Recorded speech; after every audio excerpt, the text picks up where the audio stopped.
expecting Yes. us to be on at 4. That is right. We'll go ahead and get started. It is 4 o'clock.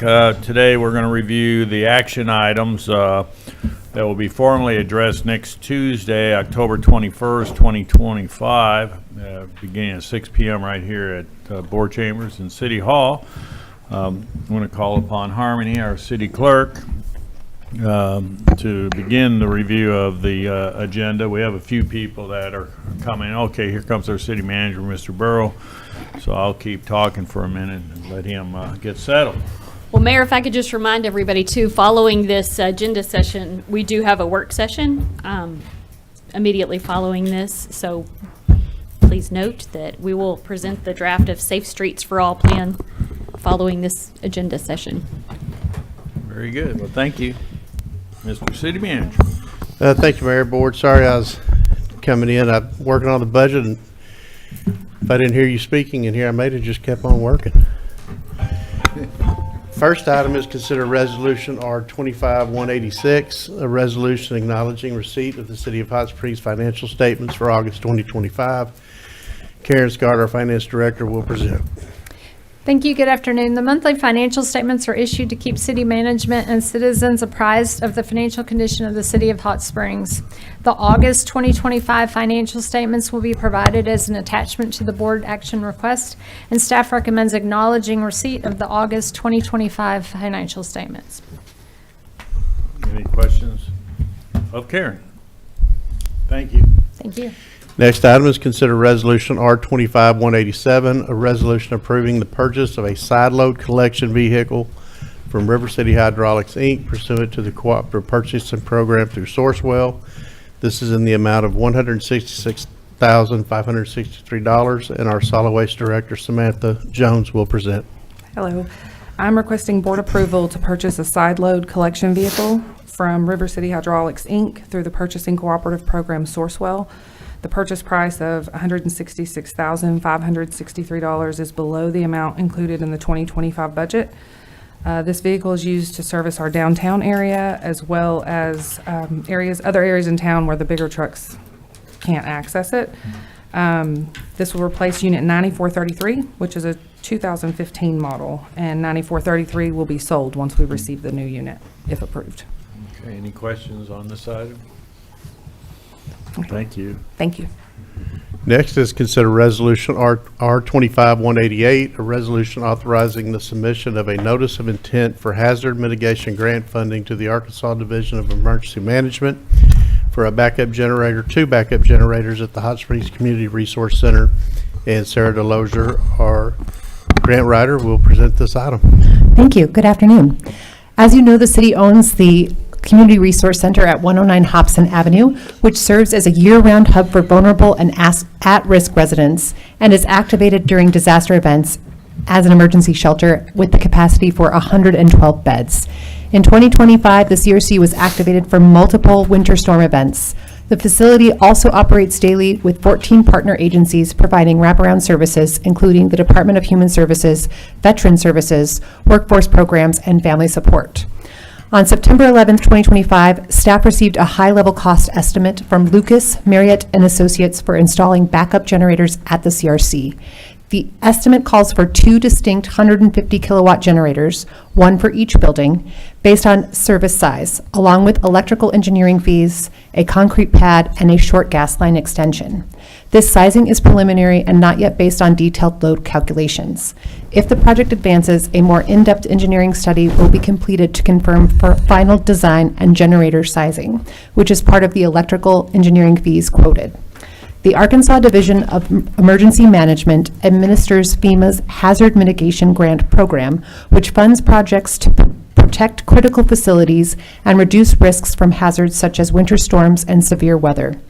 This application seeks funding for the installation of permanent backup generators at the CRC to ensure uninterrupted power for heating, cooling, lighting, communications during outages.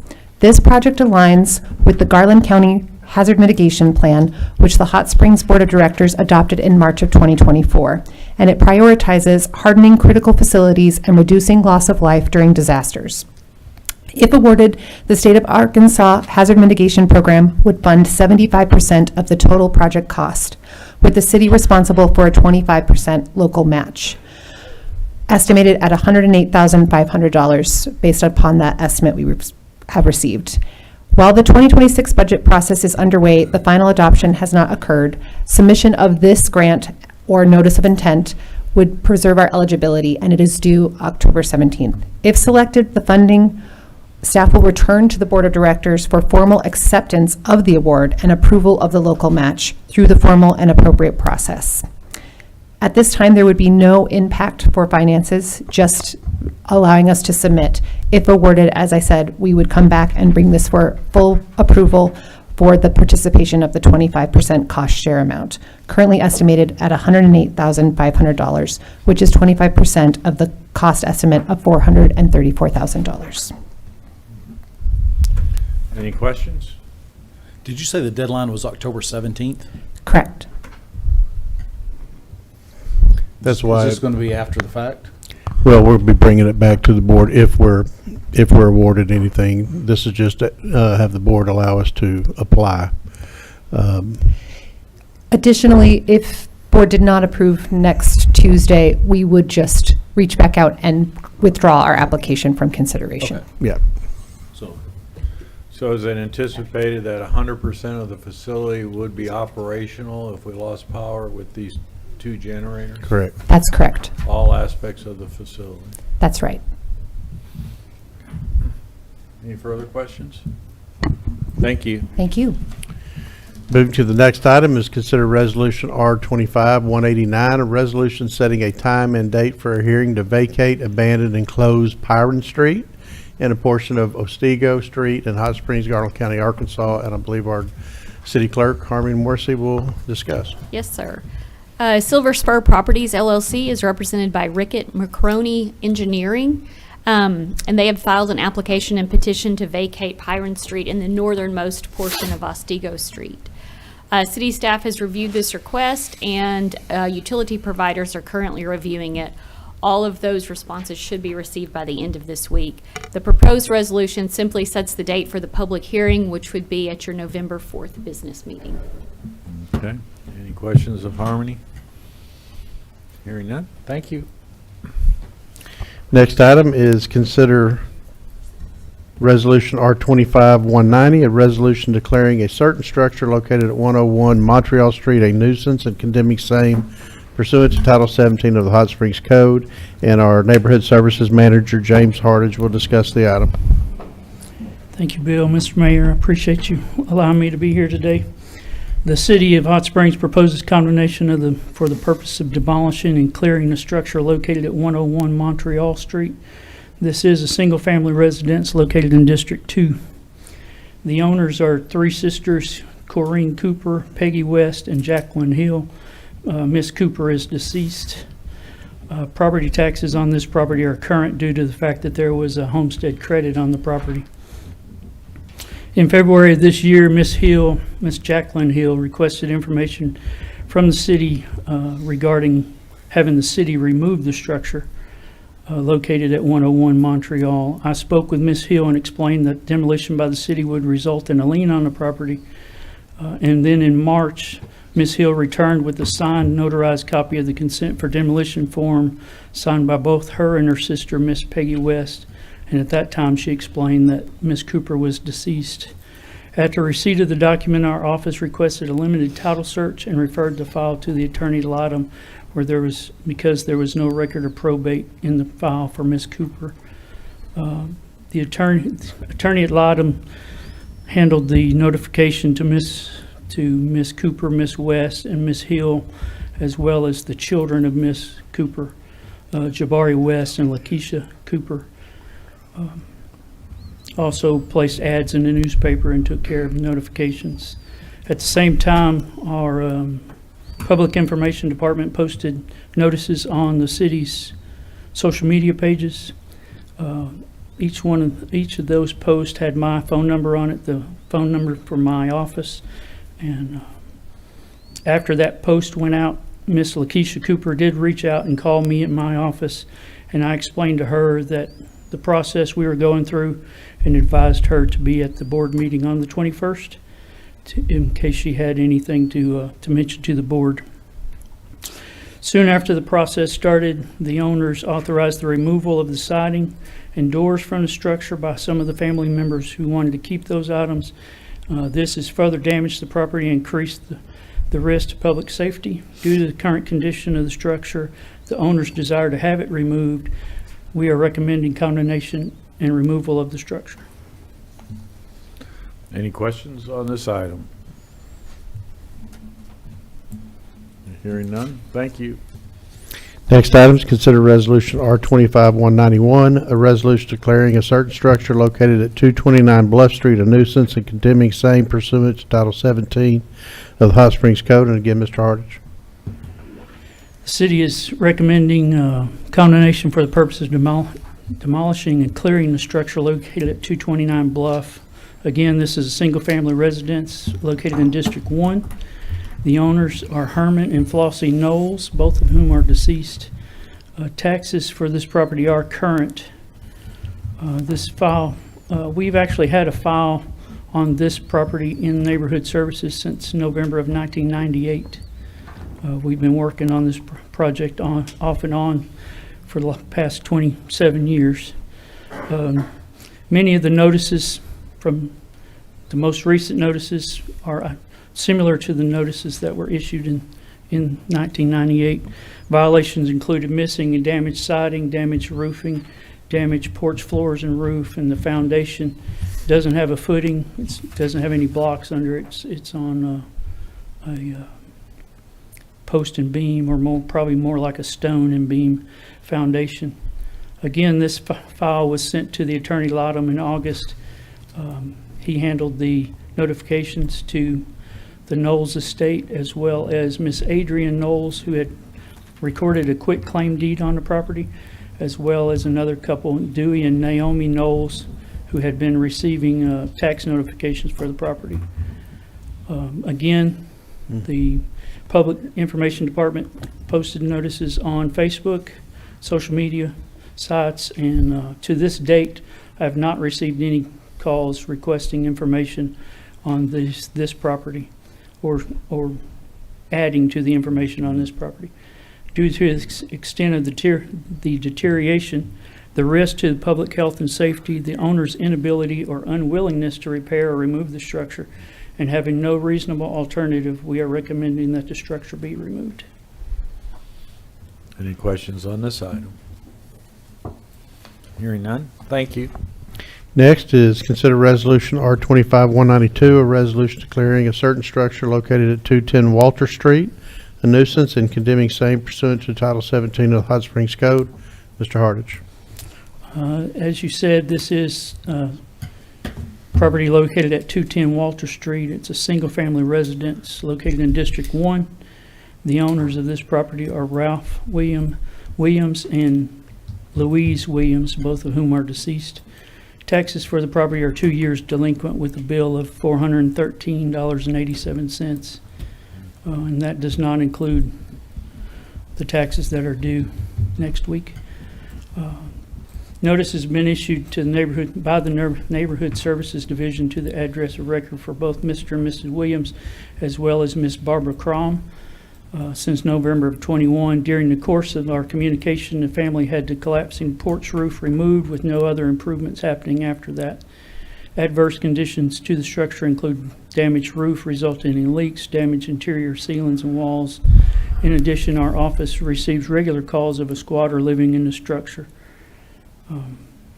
Again, this file was sent to the Attorney Lottom back in August. He took care of notifying the Williams estate as well as Miss Barbara Crom and her sister Donna Locks. Miss Crom had filed an affidavit of small claims back in 2022. However, the county records still reflect Mr. and Miss Williams as the owner. After receiving her letter from the attorney, Miss Crom contacted my office and explained that her sister, Miss Locks, had passed away last year, and she is the sole heir of the estate, and as such, she is trying to have the title changed into her name. Again, I advise Miss Crom to attend the October 21st meeting to discuss the situation with the board. Once again, the social media posts were made, and other than Ms. Crom's contact, I haven't had any further contact with anyone regarding this property. Due to the extent of the deterioration and the risk to the public health and safety, and the owner's inability or unwillingness to repair or remove the structure, and having no reasonable alternative, we are recommending that the structure be removed. Any questions on this item? Hearing none, thank you. Thank you. Your next item will be your first ordinance of the evening. It's ordinance O-2542, an ordinance waiving competitive bidding pursuant to Arkansas Code annotated 1447-138 and authorizing an agreement with Max Foot Construction LLC for installation of 2 tertiary filters at the Davidson Drive wastewater treatment plant. This is in the amount of $3,180,513. And our project manager, Todd Pillar, will present the item. Todd? Thank you and good afternoon. As you know, the board approved the purchase of 2 new tertiary filters for the Davidson Drive from Aqua Aerobics on October 7th. And we need to get the site ready for when they get delivered. The Max Foot contract includes a very large foundation and a retaining wall. These filters, when they're in operation, will be about 300,000 pounds.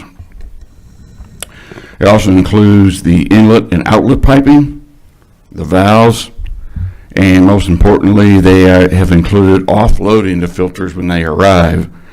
The filters' shipping weight is 65,000 pounds. They're 35 feet long, 12 feet wide, and 15 foot high.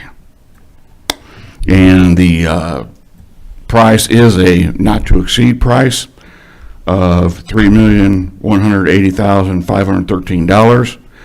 And this is slightly more than maybe a number you've seen before, because the Max Foot number we got was based on 80% plans, and this is based on 100% plans. And it will be funded out of the 2025 wastewater bond fund. Mayor, I'd also like to add that this also includes those additional filters that we talked about, the change in the filters, and also includes Max Foot to replace the filters on the tertiary filter 1 and 2, or I'm sorry, not the filters, the valves. I forgot to mention that. So they'll be replacing all of the valves on 1 and 2 as well that are leaking. Okay, any questions of Todd on this item?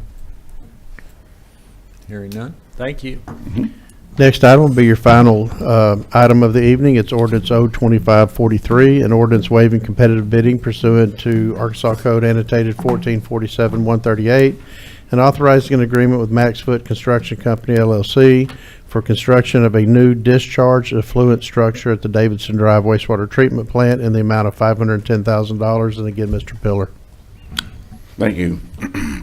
This effluent structure is required to tie the effluent of the plant to the new 54-inch outfall pipe that K-Jax Contractors is putting between the plant and Lake Catherine. And it'll also include some weirs and flow monitoring devices as well. Max Foot is there. They're doing concrete, and this structure is 27 foot wide, 37 foot long, and 17 foot deep. We need to get this done because Energy has allowed us to draw the lake down 7 feet in December and January. So we need to get this done so K-Jax can attach to it. Again, this is a not-to-exceed price of $510,000. And again, it comes out of the board-approved 2025 wastewater bond fund. Any questions of Todd on this item? Hearing none, thank you.